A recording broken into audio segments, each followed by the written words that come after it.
A very good hello to all my dear students. Today we will start with chapter 1 Resources and Development from class 10th NCERT syllabus. So before we start the chapter, first of all we should know what is the meaning of resources. So according to your book, the definition is everything available in our environment which can be used to satisfy our needs. That means everything, every small thing, every large thing, everything that is available in our environment and that can be used to satisfy our needs provided it is technologically accessible, economically feasible and culturally acceptable. That is called the resource. And in simple term, what is the meaning of resources? Resources means everything that we are using in our daily life that are called the resources. That are called the resources. Resources are of various types. Resources are of various types and we can classify the resources on different basis. So first is on the basis of origin कि resources जो हैं वो किस तरह से पैदा हुए उसके accordingly resources are of two types. Number one biotic and number two abiotic. Biotic. Biotic means living resources and abiotic means non-living. We can classify it like this also, living and non-living. Living, we are using the plants in various purposes. We are using animals. We are using animals' wool for sweaters. We are using animal milk. We are using animals' meat. So these are the biotic resources. And even the human being is also the biotic resource because human being uses all these resources. So human being is also the biotic resource. And abiotic things that we are using in our daily life, metals and rocks. There are so many other things also that are non-living and that we are using daily, that are also the examples of abiotic resources. Number two is on the basis of exhaustibility कि कोई चीज़ ख़त्म हो जाती है या नहीं ख़त्म होती है उस पे बेस्ड की रिसोर्सेज की टाइप क्या है. So on the basis of exhaustibility resources are again of two types, renewable and non-renewable. Resources which can be renewed, that resources are called the renewable resources, which can be reproduced by physical, chemical and mechanical resources like solar energy, sunlight, it is renewable. ठीक है, access है, कोई shortage नहीं है, बहुत जल्दी renew हो जाती है. विंड एनर्जी, कोई शॉर्टेज नहीं है, it is renewable. Geothermal energy, जो अर्थ के बीच में से हीट निकलती है, वो हीट कभी भी खत्म नहीं होती है. So that is also the renewable energy resource. Non renewable मतलब जो रीन्यू नहीं होगा, जो रीन्यू नहीं होगा. These occurs over a long geological time. ठीक है, and minerals and fossil fuels like coal and petrol is the example of the non-renewable. मतलब इसकी एक लिमिट है, उसके बाद ये खत्म हो जाएगा. That is why it is called the non-renewable resources. The third is on the basis of ownership. That means who is the owner of the particular resource. एक रिसोर्स है, उसका ओनर कौन है. चार ओनर्स हो सकते हैं एक रिसोर्स के, individual, community, national, international. Number one is individual resource. Here, who is the owner of the resource? individual person or a number of persons, individual resource. These are also owned privately or individually, that are called the individual, like your plot, your house, your car, your bike, the things that you own. All things are individual resources because you are the owner. आप उसके owner हो, तो वो individual resource है। Number 2 is the community resource. Community resource वो resource होता है जो कि एक पर्टिकुलर मेंबर्स ऑफ कम्युनिटी जिसकी ओनर होती है, एक कम्युनिटी जिसकी ओनर होती है, that are called the community resource. जैसे आपके कोई एरिया में कोई पार्क है, तो वो एरिया के लोग उस पार्क के ओनर हैं। Public park is the example of the community resource. आपके एरिया में कोई क्रिमेशन ग्राउंड है, दैट क्रिमेशन ग्राउंड, उसका ओनर कोई एक इंडिविजुअल नहीं है, उसकी ओनर एक पूरी कम्युनिटी है। So that is the community resource. वो आपके एरिया में कोई टेम्पल है, कोई मंदिर है, कोई गुरुद्वारा है, so that whole community is the owner, so that is also the community resource. आपके एरिया में कोई ग्रेजिंग ग्राउंड है, that is the community resource. कोई पॉन्ड है, that is the community resource की एक कम्युनिटी जो है वो उसकी ओनर है, so that is called the community resource. The third one is the national resources. Here, who is the owner? Nation. कोई country इसका owner है, like railways. Railways जो है वो किसी एक की नहीं है। Who is the owner? Nation is the owner. ठीक है, अगर पंजाब से जो है वो ट्रेन वेस्ट बंगाल जा रही है, वेस्ट बंगाल से राजस्थान जा रही है, राजस्थान से महाराष्ट्र जा रही है, तो उस ट्रेन में किसी भी स्टेट का कोई भी बंदा चढ़ के कहीं पे भी जा सकता है, उसको कोई भी रोक नहीं सकता, क्योंकि वो हमारा नेशनल रिसोर्स है। And we all can see our historical monuments. हमारे हिस्टोरिकल मॉन्यूमेंट्स हैं, ताजमहल है, लाल किला है, these are our historical monuments. तो उसको हमारे कंट्री का कोई भी बंदा किसी भी टाइम देख सकता है, no one can stop them, कोई भी उनको स्टॉप जो है वो नहीं करेगा। Number 4 is the international resources. International resources में क्या होता है? World is the owner. ठीक है, इसको वर्ल्ड जो है वो यहाँ पे there are international institutions which regulate some resources. The oceanic resources beyond 200 nautical miles, these are called the exclusive economic zone. जैसे suppose this is the country 1, ये country 1 है, this is the country 2, ये country 2 है, ये country 3 है और ये country 4 है। इसके बीच में जो ये पोर्शन है दिस इज सी, ये सारा सी है। अब अगर ये सारा सी है तो ये सी जो है वो कौन से कंट्री का है? 1 का है, 2 का है, 3 का है, 4 का है। Who is the owner? यहाँ पे ओनर कौन है?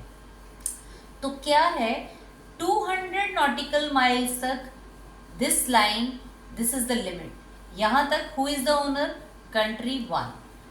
कंट्री 2 दिस लाइन, यहाँ तक 200 nautical miles, country 2 is the owner.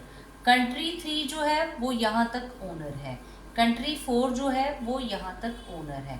अब ये जो सेंटर वाला शेडेड पोर्शन है, this portion is called the exclusive economic zone. मतलब दिस बिलोंग्स टू ऑल, ये सबका है। ठीक है, and this is the international resource. The next classification is on the basis of status of development, कि कोई resource कितना का डेवलप हुआ। Number 1, potential resource. Potential resource, resources which are found in a region but we are not utilising that resources. किसी भी reason में कोई resource है पर हम उसको यूटिलाइज नहीं कर रहे हैं, तो वो क्या है? पोटेंशियल है। लाइक राजस्थान में सोलर एनर्जी कोई शॉर्टेज नहीं है, विंड एनर्जी की कोई शॉर्टेज नहीं है, but we are not using it, हम उसको यूज नहीं कर रहे हैं, तो फिर वो क्या रिसोर्स हुआ? Potential resource. I am giving you one more example from the students point of view, that you all are students and you all have brain, you all have mind, but some students are using their brain in studies. वो पढ़ते हैं, वो अपनी studies में अपने brain को use करते हैं, and some students are not using, वो किसी और तरफ अपना ब्रेन यूज़ करते हैं.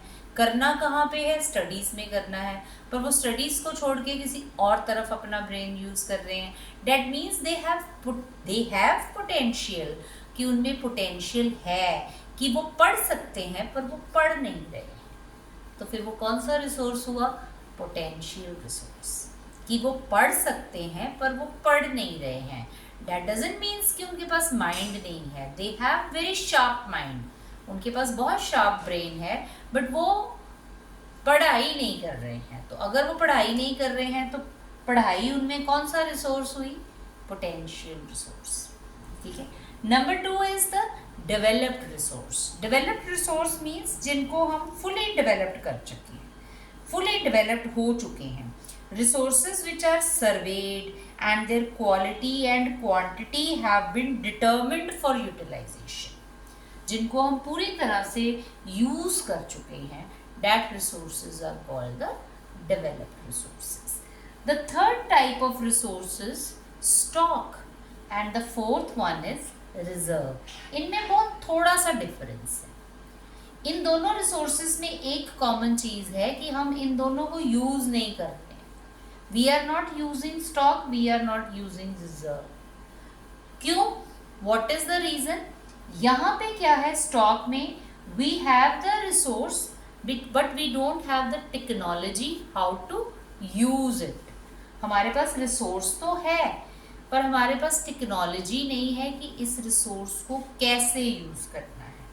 फॉर एग्जाम्पल, वाटर एक कंपाउंड है जिसमें 2 गैसेस हैं, हाइड्रोजन एंड ऑक्सीजन, जो कि बहुत रिच सोर्स ऑफ एनर्जी बन सकता है, but we don't have the technique how to use it. उसको कैसे यूज करना है, उससे किस तरह से एनर्जी प्रोड्यूस करनी है, हमारे पास उसकी टेक्निक नहीं है. तो फिर वो हमारे लिए क्या हुआ? That is called the stock. Stock है. रिजर्व में क्या है? We have the resource but we are not using this resource. हम इसको यूज नहीं कर रहे हैं. ठीक है. Because these can be used for meeting future requirement. इसको हमने अपने फ्यूचर के लिए रखा हुआ. हम इसको क्यों नहीं यूज कर रहे हैं? क्योंकि हमने इसको अपने फ्यूचर के लिए सेव करके रखा है. इसको क्यों नहीं यूज कर रहे हैं? क्योंकि हमारे पास टेक्निक नहीं है कि इसको यूज जो है वो किस तरह से करना है. सो इन दोनों में ये डिफरेंस है. Potential, we have a resource but we are not using it. हम उसको यूज ही नहीं कर रहे हैं. डेवलप, फुली डेवलप्ड हो चुका है. Stock, we have the resource but we are not using it because we don't have the technique how to use it. And reserve, we have the resource but we are not using it because we have saved this resource for our future. So after the discussion of the types of resources, we come to know that resources are very important. Because I have told you everything that we are using in our daily life is called the resource. But we are using these resources indiscriminately. So it has created so many problems also.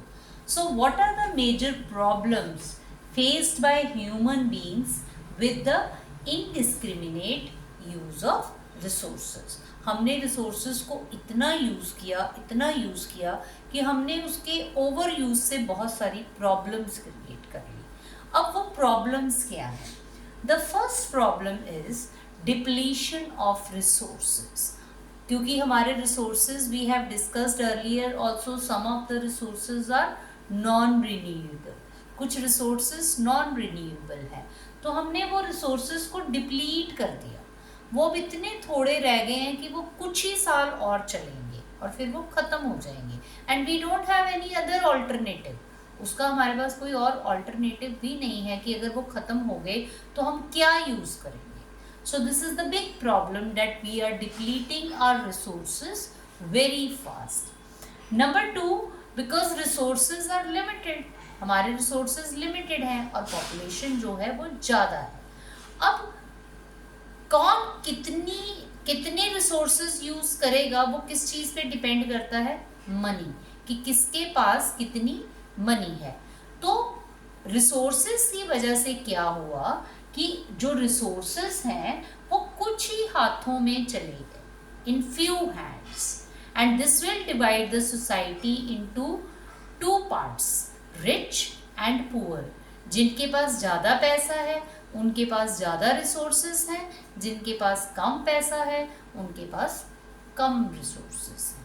तो society 2 parts में divide हो गई, rich and poor. Third, क्योंकि हमने resources को इतना indiscriminately use किया कि हमने बहुत सारी वर्ल्ड ग्लोबल प्रॉब्लम्स क्रिएट कर दी। वो कौन सी प्रॉब्लम, ग्लोबल वार्मिंग, आप सबने सुना होगा। और ये जो हमारा वेदर है, जो बहुत कई बारी बारिश होती है तो बारिश ही हुई जा रही है, सूखा कहीं पड़ता है तो वहाँ पे सूखा पड़ना शुरू करता है, हो गया। तो वो किस चीज़ का असर है, डैट इज़ ग्लोबल वार्मिंग। पूरा ग्लोब जो है वो वार्म हो रहा है और उसका इफेक्ट अल्टीमेटली किसके ऊपर है, human being. Ozone layer deplete हो रही है, ये भी एक ग्लोबल प्रॉब्लम है। इन्वायरमेंटल पोल्यूशन हो रहा है, ये भी एक ग्लोबल प्रॉब्लम है। लैंड डिग्रेडेशन हो रहा है, this is also the global problem. So these 3 are the problems that are created by human being with the over use of resources. So what to do, करें क्या? क्या resources को use करना बंद कर दें? कि रिसोर्सेज को यूज़ करना बंद कर दें, ये सारी प्रॉब्लम्स ख़त्म हो जाएगी? हो नहीं सकता, दिस इज़ नॉट पॉसिबल, क्योंकि रिसोर्सेज को यूज़ करना बंद कर देंगे तो डेवलपमेंट कैसे होगी? फिर वापस हमें वो जंगलों में जाना पड़ेगा, ठीक है। तो ये तो पॉसिबल नहीं है कि हम रिसोर्सेज को यूज़ ना करें। तो फिर क्या करें? Our development should be sustainable development. So what is sustainable development? Sustainable development means development should take place without damaging the environment. Development without harming environment. इसमें वो development हो जिसमें environment का harm नहीं होता है. And the development in the present should not compromise with the need of future.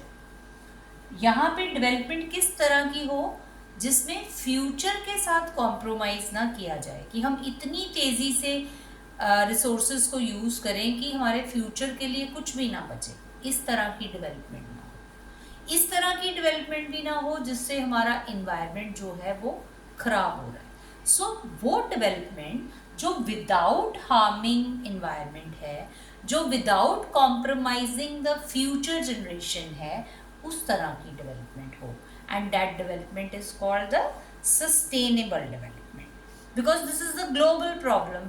तो जो ग्लोबल लीडर्स हैं उन लोगों ने मिल के एक जगह पे एक मीटिंग की, that place is Rio earth summit, Rio the Janeiro. This place is in the Brazil.